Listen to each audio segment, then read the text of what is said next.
Welcome student. आज का हमारा टॉपिक है singular solution.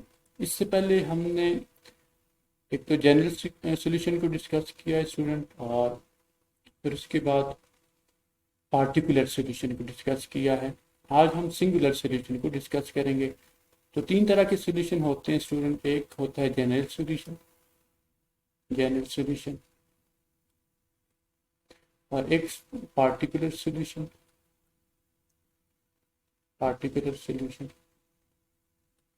And now we are discussing singular solution.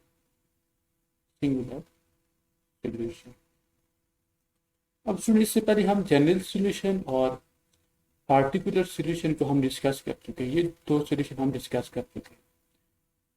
हम डिफरेंशियल इक्वेशन में जनरल सॉल्यूशन फाइंड करते हैं, वहां पे सी की वैल्यू यूज करके पार्टिकुलर सॉल्यूशन फाइंड कर लेते हैं। अब ये सिंगुलर सॉल्यूशन ऐसा सॉल्यूशन होता है जो कि जनरल सॉल्यूशन से फाइंड नहीं किया जा सकता। पार्टिकुलर सॉल्यूशन जो है वो जनरल सॉल्यूशन से फाइंड किया जा सकता है। सिंगुलर सॉल्यूशन जो है वो पार्टिकुलर सॉल्यूशन, जनरल सॉल्यूशन में आप कांस्टेंट की कोई भी वैल्यू दे दें, वहां से आपको ये सिंगुलर सॉल्यूशन नहीं मिलेगा।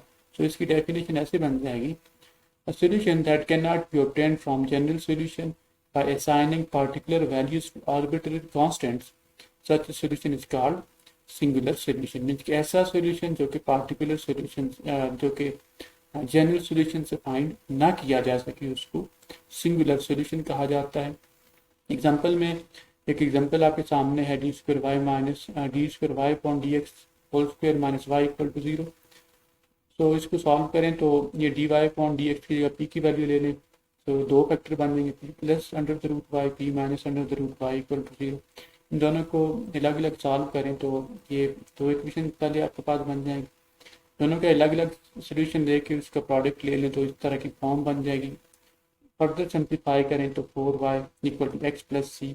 तो ये जो सोल्यूशन है स्टूडेंट, ये जनरल सोल्यूशन है डिफरेंशियल इक्वेशन का। इससे पहले हम इस तरह के क्वेश्चन सॉल्व कर चुके हैं।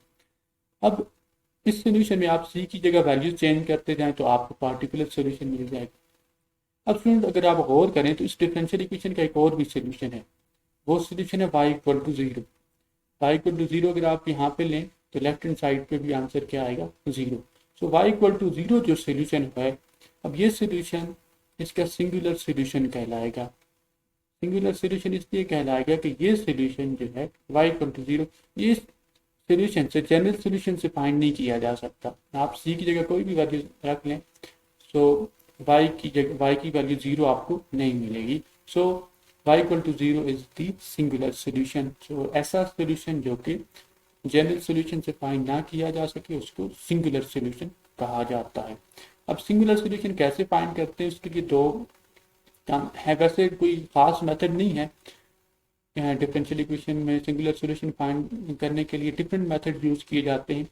तो दो कॉन्सेप्ट का आपको पता होना चाहिए: P discriminant and C discriminant से क्या मुराद होती है। ये एक नया कॉन्सेप्ट है जो कि हम यूज करेंगे। तो हमारे पास कोई इक्वेशन है, simple equation A X square plus B X plus C equal to 0। अब इसमें जो डिस्क्रिमिनेंट वैल्यू होती है वो उसको आप ऐसे लिखते हैं: B square minus 4ac equal to 0। ये डिस्क्रिमिनेंट इस इक्वेशन का कहलाएगा। अगर से हमारे पास इक्वेशन में यहाँ पे तो अब वेरिएबल x है, x की बजाय हमारे पास y वेरिएबल हो, से इस तरह की फॉर्म बन जाए: l into P square plus m into P plus n equal to 0। अब यहाँ पे हमारा जो वेरिएबल है वो p है, तो इस केस में जो डिस्क्रिमिनेंट बनेगा उसको हम p डिस्क्रिमिनेंट कहेंगे। p डिस्क्रिमिनेंट क्या होगा? इसमें B square minus 4ac means कि m square minus 4ac, a से मुराद l है और c से मुराद n इक्वल टू 0। ये p डिस्क्रिमिनेंट कहलाएगा। तो अगर इसी तरीके से हमारे पास इक्वेशन इस फॉर्म में हो कि उसमें हमारा वेरिएबल c हो, L C square plus m into C plus n equal to 0, तो इसी तरीके से जो हमारा डिस्क्रिमिनेंट बनेगा वो सी डिस्क्रिमिनेंट कहलाएगा, और उसको भी आप N square minus 4ln equal to 0 कहेंगे। अब स्टूडेंट, डिफरेंस अब स्टूडेंट सिंगुलर सॉल्यूशन फाइंड करने का डिफरेंट मेथड्स हैं। तो जो डिफरेंट मेथड्स हैं उसमें एक मेथड जो है वो उसमें P discriminant and C discriminant जो कॉन्सेप्ट है उसको यूज करते हुए हम सिंगुलर सॉल्यूशन फाइंड करते हैं। ये कैसे वर्क करता है, इसके लिए से हमारे पास एक इक्वेशन है, differential equation F of X Y P equal to 0। हम सबसे पहले तो इस इक्वेशन का, इस तरह की इक्वेशन का जनरल सॉल्यूशन फाइंड करेंगे। जनरल सॉल्यूशन फाइंड करेंगे स्टूडेंट। फिर उसके बाद हमने ऐसा करना है स्टूडेंट के पी डिस्क्रिमिनेंट और सी डिस्क्रिमिनेंट की दो इक्वेशन हमने फाइंड करनी है। ये जनरल सॉल्यूशन के बाद हम फाइंड करेंगे। याद रखिए जो पी डिस्क्रिमिनेंट वाली इक्वेशन होगी इसमें फिर सी नहीं होना चाहिए, और सी डिस्क्रिमिनेंट वाली जो इक्वेशन होगी ये जब हम इक्वेशन जिस इक्वेशन से बनाएंगे उस इक्वेशन में फिर पी नहीं होना चाहिए। तो ऐसी दो इक्वेशन जिसमें पहले तो हम पी डिस्क्रिमिनेंट और सी डिस्क्रिमिनेंट की वैल्यूज फाइंड करेंगे। पी डिस्क्रिमिनेंट और सी डिस्क्रिमिनेंट का जो कॉमन फैक्टर होगा, कॉमन फैक्टर जो इन दोनों इक्वेशंस को सेटिस्फाई करेगा वही हमारा सिंगुलर सॉल्यूशन कहलाएगा। ये कैसे वर्क करेगा ये आगे प्रॉब्लम में आपके सामने सॉल्व करूंगा, वहां से आपको क्लियर होगा। इसके बाद एक और कॉन्सेप्ट ये है कि इससे पहले स्टूडेंट आपने ये देखा होगा कि हम जब डिफरेंशियल इक्वेशन में solvable for X, solvable for Y, solvable for P discuss करते थे तो इसमें जब इस तरह के हमारे पास फैक्टर से आ जाते थे x P into x D P upon D x, मैं आपको सिर्फ एग्जांपल से एक्सप्लेन करने की कोशिश करता हूँ। 1 plus 2p into X cube equal to 0। आपने देखा होगा कि जब हमारे पास इस तरह का फैक्टर आ जाता था तो हम इस तरह के जो फैक्टर, ये सेकंड फैक्टर, इसको हम इग्नोर कर देते थे। यहाँ से हम जनरल सॉल्यूशन फाइंड कर लिया करते, जनरल सॉल्यूशन यहाँ से हमें मिल जाता था। इस तरह के ये जो फैक्टर है इससे हमें चूंकि जनरल सॉल्यूशन तो नहीं मिलता था, तो क्योंकि यहाँ पे डिफरेंशियल नहीं इन्वॉल्व, जब हम इसको सॉल्व करते हैं तो कांस्टेंट हमारे पास नहीं आता। तो ये जो सेकंड फैक्टर है जिसको हम इग्नोर करते थे, असल में यहाँ से जो हमें सोल्यूशन मिलता है वही सिंगुलर सोल्यूशन है। तो इससे पहले हमने सिंगुलर सोल्यूशन फाइंड नहीं करना होता था, तो इसलिए हम इसको इग्नोर कर देते थे। लेकिन अब जब सिंगुलर सोल्यूशन हम फाइंड करेंगे तो जब हमारे पास इस तरह के फैक्टर बनेंगे तो सिंगुलर सोल्यूशन के लिए हम इस तरह के फैक्टर को कंसीडर करेंगे, जो कि इससे पहले हम examine for singular solution 4p² into x minus A equal to 1। तो स्टूडेंट इस क्वेश्चन को हम सॉल्व करते हैं, सिंगुलर सोल्यूशन इसका फाइंड करेंगे। तो सबसे पहले हम इसको ऐसे लिख सकते हैं 4p² into x minus A equal to 1। अब क्लियरली ये सॉल्वेबल फॉर p है तो p की वैल्यू हम यहाँ से निकाल सकते हैं। तो p² की वैल्यू अगर हम निकालें ये बन जाएगा 1/4 x minus 1/4 into x minus a, x minus a implies अगर हम यहाँ से p की वैल्यू निकालें स्टूडेंट तो ये किसी के बाद प्लस माइनस 1/2 एक्स माइनस ए होल पावर -1/2। तो जब दोनों तरफ रूट लेंगे तो प्लस माइनस आ जाएगा और ये इसको ऊपर ले आए तो ये बन जाएगा एक्स माइनस ए पावर 1/2। तो अब स्टूडेंट यहाँ से इसका हम क्योंकि सोल्यूशन फाइंड कर सकते हैं, तो ये dy/dx की ये वैल्यू बन जाएगी। ये आप इनको अलग अलग भी सॉल्व कर सकते हैं, दो इक्वेशंस को मैं एक ही जगह पे सॉल्व कर देता हूँ। Plus minus 1/2 X minus A whole with power -1/2। तो यहाँ से dy is equal to plus minus 1/2 X minus A -1/2 dx, ये फॉर्म इसकी बन जाएगी शुरू। तो integration dy is equal to plus minus 1/2 integration x minus a minus 1/2 dx बन जाएगा student y is equal to plus minus 1/2 इसकी integration बन जाएगी x minus a minus 1/2 plus 1 minus 1/2 plus 1 plus constant of integration y is equal to plus minus 1/2 x minus a, ये again 1/2 बन जाएगा student और ये भी 1/2 आ जाएगा, तो ये तो कैंसिल हो जाएंगे प्लस कांस्टेंट ऑफ इंटीग्रेशन, तो y is equal to plus minus x minus a whole power 1/2 plus constant of integration.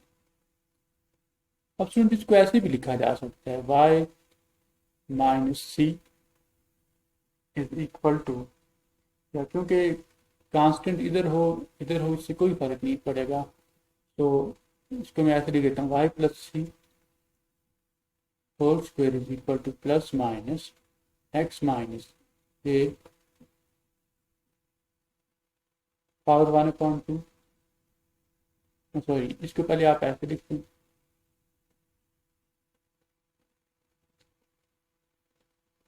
इसकी ये फॉर्म बन जाएगी। अब दोनों तरफ स्क्वायर ले लें, जब स्क्वायर लेंगे तो इसकी ये फॉर्म बन जाएगी y plus C is equal to plus minus का डिफरेंस खत्म हो जाएगा x माइनस a। अब स्टूडेंट ये जो है ये जनरल सॉल्यूशन है इस इक्वेशन का, इज रिक्वायर्ड जनरल सॉल्यूशन।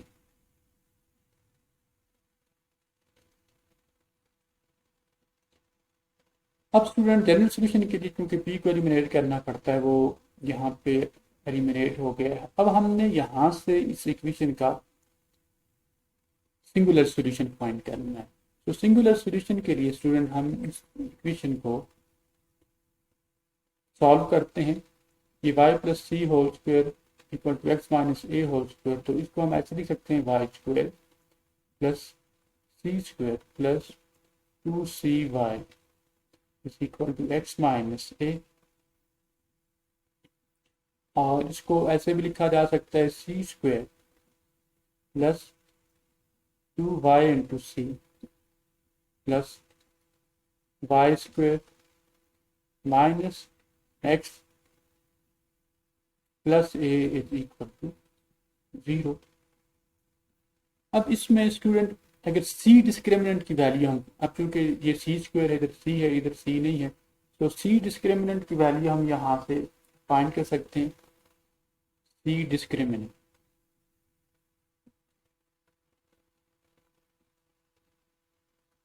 इसकी को लगे B square minus 4ac mean के 2y होल स्क्वायर माइनस 4, ए से मुराद 1 है और सी से मुराद है y square minus x plus A equal to 0। तो इसको हम ऐसे लिख सकते हैं 4y square minus 4y square, और ये बन जाएगा minus 4 into minus x plus A equal to 0। ये दो तो कैंसिल आउट हो जाएंगे, तो हम यहाँ से ऐसे लिख सकते हैं minus x plus A equal to 0, या फिर हम ऐसे लिख सकते हैं X minus A equal to 0।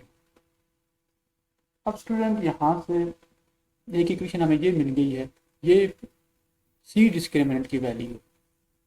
अब ये जो क्वेश्चन है यहाँ से हम पी डिस्क्रिमिनेंट की वैल्यू भी यहाँ से फाइंड कर सकते हैं इक्वेशन 1 से। तो from equation number 1,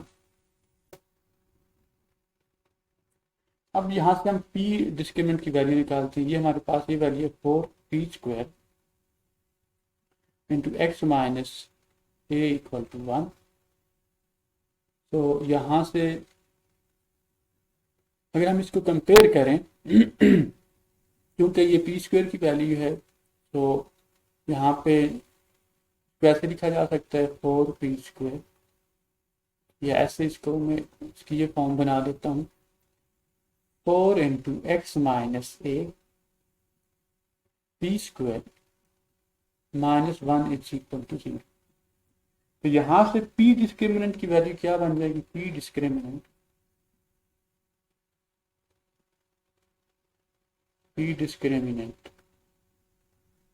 b² minus 4ac। तो b तो यहाँ पे नहीं है स्टूडेंट, क्योंकि p की वैल्यू नहीं है, तो ये बन जाएगा माइनस 4, a से मुराद वैल्यू है 4 into x minus b² minus 4, a की ये वैल्यू है और फिर c की वैल्यू क्या है? -1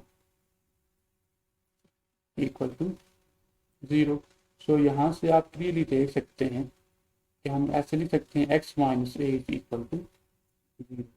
तो स्टूडेंट दोनों इक्वेशन से हमारे पास p डिस्क्रिमिनेंट और c डिस्क्रिमिनेंट से हमें एक ही इक्वेशन मिली है, x minus a is equal to 0।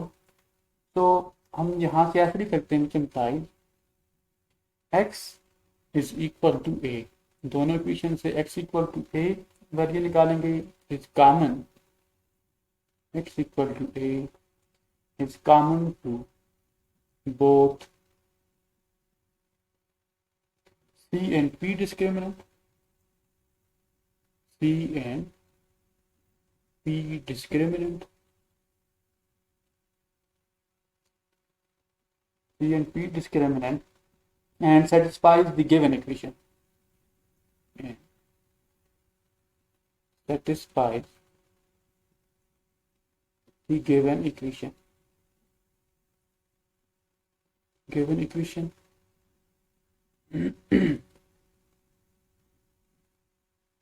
Hence is the singular solution. Hence is the required singular solution. Singular solution. इनके x इक्वल टू a जो है, ये नेक्स्ट प्रॉब्लम है y equal to 1 plus 2p x plus Y square into p2। इसका हमने singular solution find करना है। तो सबसे पहले जनरल सॉल्यूशन हम इसका फाइंड करेंगे। स्टूडेंट याद रखें कि ये जो इक्वेशन है जो आप देख सकते हैं, ये जनरल सॉल्यूशन के लिए हम इसको सॉल्व फॉर x कंसिडर करेंगे, क्योंकि ये सॉल्व हो सकती है। x की वैल्यू हम यहाँ से निकालें तो वो in term of y and p आएगी। तो यहाँ से हमने x की वैल्यू निकाली है। सबसे पहले x की value 1/2 y upon p minus Y square upon Y square into P square, ये वैल्यू हमारे पास आ गई है। अब इसके बाद हम इसका डेरिवेटिव लेंगे विद रिस्पेक्ट टू y। तो dx upon dy right hand side पे 1/2 कांस्टेंट है और ये यहाँ पे क्वोशिएंट टू और फिर इधर प्रोडक्ट टू अप्लाई किया है। अब इसके बाद इसको सिंप्लीफाई कर दिया है। dx अपॉन dy ये 1/y के इक्वल होता है, 1/p के इक्वल होता है। इसकी रीजन ये कि dy अपॉन dx p के इक्वल होता है, तो 2 को भी इधर शिफ्ट किया है और dx अपॉन dy को 1/p के इक्वल ले लिया है। राइट हैंड साइड पे स्टूडेंट आप देख सकते हैं कि यहाँ पे ये p² को दोनों टर्म के साथ अलग अलग ले लिया है। और इसके बाद नेक्स्ट स्टेप में हम जो टर्म जिनके साथ dp अपॉन dy है उनको अलग कर लेते हैं। बाकी सारी टर्म को एक तरफ हमने शिफ्ट कर दिया है, एक तरफ शिफ्ट करके राइट हैंड साइड से dp अपॉन dy को कॉमन ले लिया है। अब यहाँ पे एलसीएम लिया है और ये p² ये एक p यहाँ से कैंसिल आउट हो जाएगा। नेक्स्ट स्टेप में हमारे पास ये फॉर्म बन जाएगी स्टूडेंट। इसमें इस टर्म को मैंने एक तरफ शिफ्ट कर दिया है लेफ्ट हैंड साइड पे, और यहाँ से आप देख सकते हैं कि दोनों टर्म्स में 1 + 2y ये दोनों में कॉमन है। 1+2/p³ दोनों में कॉमन है, तो इसको कॉमन ले लिया है। इसको आपने यहाँ से थोड़ा रीड करके लिख देता हूँ। इसकी ये फॉर्म बन जाएगी 1+2/p³। ये फैक्टर मिले, तो ये दो फैक्टर हमारे पास आ गए। अब स्टूडेंट यहाँ पे इससे पहले क्वेश्चन में हम इस फैक्टर को इग्नोर कर दिया करते थे, जिसमें ये dp/dy या डिफरेंशियल शामिल नहीं होते थे, इसलिए इग्नोर कर रहे थे कि यहाँ से हमें असल में सिंगुलर सोल्यूशन मिलता है। तो इससे पहले हम क्योंकि general particular solution just fine कहते थे, तो इस सोल्यूशन को, इस टर्म को अब यहाँ पे हम कंसिडर करेंगे सिंगुलर सोल्यूशन के लिए।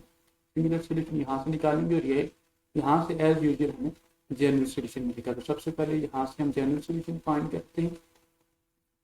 1+y/p dp/dy equal to 0। तो इस फैक्टर को इक्वल टू 0 ले लिया है और फिर इसको सॉल्व कर दिया है। ये सेपरेबल फॉर्म में है, dp के साथ p वाली टर्म, dy के साथ y वाली टर्म को लेके इंटीग्रेशन ले ली है। और आप देख सकते हैं काफ़ी आसानी से इसके log of p plus log of y, right hand side पे कांस्टेंट को log ऑफ c लिख लिया है। और नेक्स्ट स्टेप में यहाँ से log को कैंसिल आउट कर दिया है, py इक्वल टू c। तो p की वैल्यू हमने यहाँ पे फाइंड कर लिया है, p इक्वल टू c के फॉर्म y। अब इसी वैल्यू को इक्वेशन 1 में यूज करते हैं और यहाँ से क्या फॉर्म बनेगी, पुटिंग इन 1 में वैल्यू पुट की, तो आप देख सकते हैं कि हमारे पास ये फॉर्म बन गई है, y equal to 2cx/y plus c/y। तो आप यहाँ से y को एलसीएम लेके एक तरफ शिफ्ट कर दें तो ये y² बन जाएगा। और ये जो सोल्यूशन है ये रिक्वायर्ड जनरल सोल्यूशन कहलाता है, क्योंकि इसमें p की वैल्यू आप देख सकते हैं मौजूद नहीं है। अब स्टूडेंट यहाँ पे सिंगुलर सोल्यूशन फाइंड करने के लिए हम क्या करेंगे, अब दूसरे फैक्टर को कंसिडर करेंगे। सेकंड फैक्टर हमारे पास जो है कौन सा है, ये फैक्टर 1+2/p³ इक्वल टू 0। इसको इक्वल टू 0 लेंगे और फिर यहाँ से हम इसको सॉल्व करेंगे। So now for singular solution consider the factor 1+2/p³ equal to 0। तो यहाँ से p³ की वैल्यू निकालेंगे जो कि -1/2y है। अब इस वैल्यू को अगेन इक्वेशन 1 में हम पुट करेंगे तो हमारे पास ये फॉर्म बन जाएगी। तो सिंप्लीफाई किया y equal to 2px plus y²। इसको सिंप्लीफाई करेंगे y से कैंसिल आउट हो जाएगा, तो -1/2y ये वैल्यू बच जाएगी। तो आप देख सकते हैं clearly y equal to 2px -1/2y। और नेक्स्ट स्टेप में यहाँ पे ऐसा करते हैं कि इसके दोनों तरफ क्यूब ले लेते हैं। अब क्यूब हमने इसलिए लिया है क्योंकि हमारे पास ये जो वैल्यू है p³ की वैल्यू आई है -1/2y², -1/2y। तो हम अगेन यहाँ पे p³ बनाना चाहते हैं ताकि इसकी जगह ये वैल्यू हम पुट कर दें, क्योंकि हमारा टारगेट ये कि p एलिमिनेट होना चाहिए। तो p एलिमिनेट करने के लिए हमने इसको दोनों तरफ ये क्यूब लिया है, 3/2y² और ये 2px²। तो यहाँ से ये 27/8y³, राइट हैंड साइड पे 8p³x³। अब ये p³ की जगह अगेन ये ऊपर वाली वैल्यू हम पुट करते हैं, जो हमने p³ की वैल्यू क्या है -1/2y। तो इस वैल्यू को यहाँ पे पुट कर दिया तो आप देख सकते हैं कि हमारे पास ये फॉर्म आ गई है। यहाँ से y को इधर मल्टीप्लाई कर दें 27y4 plus 32x³ equal to 0, और यही हमारा रिक्वायर्ड सिंगुलर सोल्यूशन होगा। अब इसमें आप देख सकते हैं कि p भी एलिमिनेट हो गया है और c भी यहाँ पे एलिमिनेट हो गया। तो ये था सेकंड क्वेश्चन। इसमें हमने डिफरेंट टेक्निक यूज की है सिंगुलर सोल्यूशन फाइंड करने में।